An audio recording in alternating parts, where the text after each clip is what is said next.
So you watched my episode on how to choose a running shoe, and you're wondering, what's a stability shoe? Is it right for me? How do I know that I'm getting a stability shoe? And what are the differences between the stability shoes? Well, I'm Jesse Funk, and on today's episode of Runner's High, I'm going to tell you a little bit about stability shoes, the two different kinds, and how to figure out if they're right for you.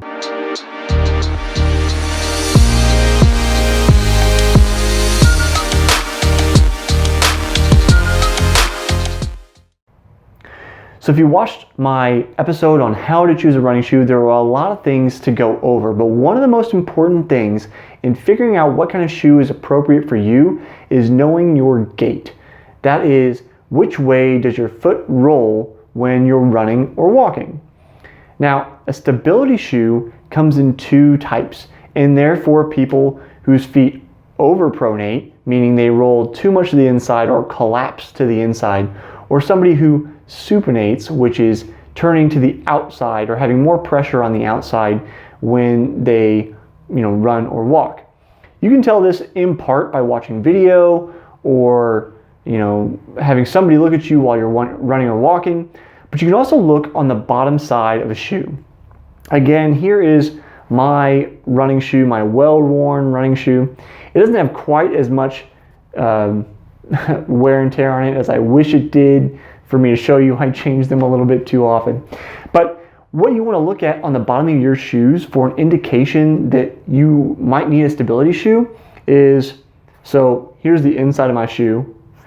If I was going to need a overpronation shoe, then I might have lots and lots of extra wear on this inside, both from the heel section and then up into the forefoot. There's going to be more wear there. And you can see on this particular shoe, right here in the center, because I midfoot strike and I'm wearing a neutral shoe, I don't need those extra things. I have more wear in the center of the shoe, which is normal for a person with a neutral gait.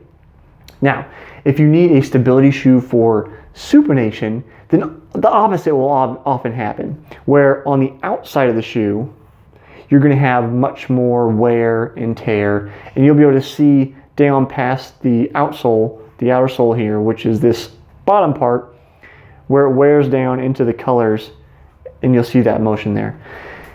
So those are a couple ways to figure out, do I need a stability shoe? But again, those are the two basic kinds, the overpronation and the supination shoe. The difference in those between a neutral shoe, which again I've showed you, there's not anything going on here, you can't see anything. With a overpronation shoe, you're going to see some kind of posting, which is a physical change in either the foam or a physical post put in right here in the back. And it'll also go right here.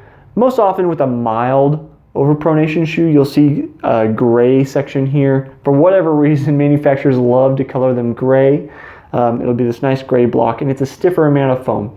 The idea is that because your foot collapses so easily to the inside, they want to give a stiffer amount of foam to give resistance against that. Now, it will not prevent you from overpronating, and that's a common misconception. Stability shoes do not prevent the overpronating. It is only there to support your foot in its natural movement. If you want to prevent it or try to correct it, then you actually have to look at some kind of arch support, which I won't get into in this video because that's a whole other ball of wax. Now, for supination shoes, you may see some kind of posting here on the inside of the shoe, but you will also, and more importantly, see some kind of posting on the outside part of the shoe. And that's because that's the direction that your foot goes and needs to be supported. When your foot falls too hard to the outside, then the manufacturers put in some kind of stability there.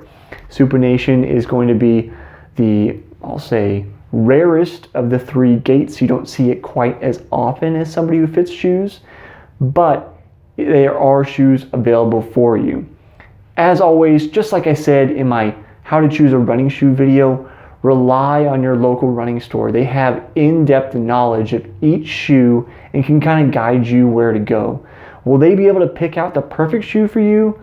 Probably not, but they'll be able to narrow down the selection from an overwhelming hundreds or sometimes even thousands of shoes that are available at any given time down to a few where you can try them on, try them out, and figure out, okay, this is the one that feels most comfortable for me.